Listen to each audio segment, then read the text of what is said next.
Hi, it's Novitos. I'm 𝐓𝐞𝐞𝐭𝐚𝐧𝐢 and welcome back to my page/channel. If this is the first video you're coming across, make sure you hit the follow button to see more of my science videos. On my last video on periodic table, I asked a trivia question. I said another name for the group 8 element is known as what? And Bolu got it correctly. Of course, group 8 elements are also known as noble gases, but that isn't the only name. They are also known as rare gases, inert gases, aerogens, and aeroforms.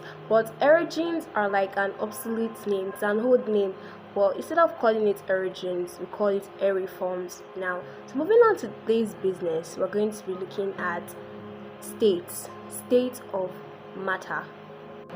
There are different states of matter, but we're going to be looking at the three common ones, which are the solid state, the liquid state, and the gaseous state. So you know that water can exist in all these states, and this is known as triple point.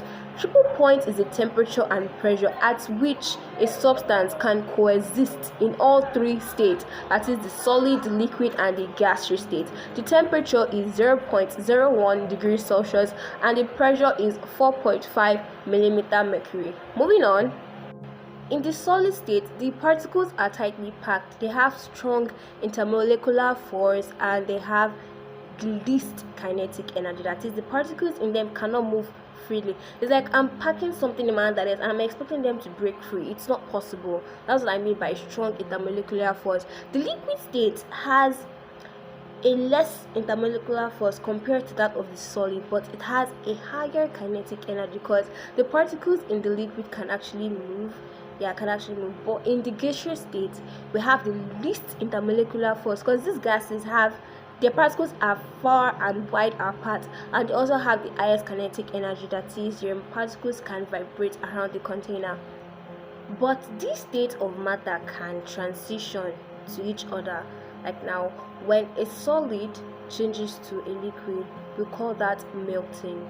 When a liquid changes to a solid, we call that freezing. When a liquid changes to a gas, we call that evaporation. When a gas changes to a liquid, we call that condensation. When a gas changes to a solid, we call that deposition. And when a solid changes to a gas, we call that sublimation. It's actually very fascinating to me how a solid is just going to change to the gaseous state without even becoming a liquid first. And substances that are sublime are ammonium chloride with the chemical formula of NH4Cl, sulfur, we have naphthalene, we have iodine, we have camphor, and even water itself, but at a very low pressure and very low temperature, then the water can sublime. Moving on.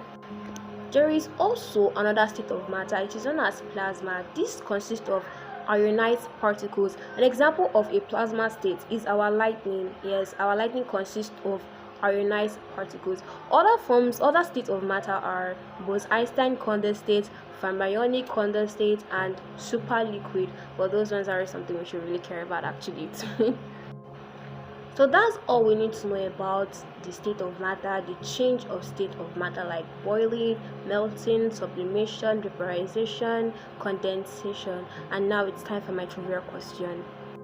What is the name of the force that exists between substances that can sublime?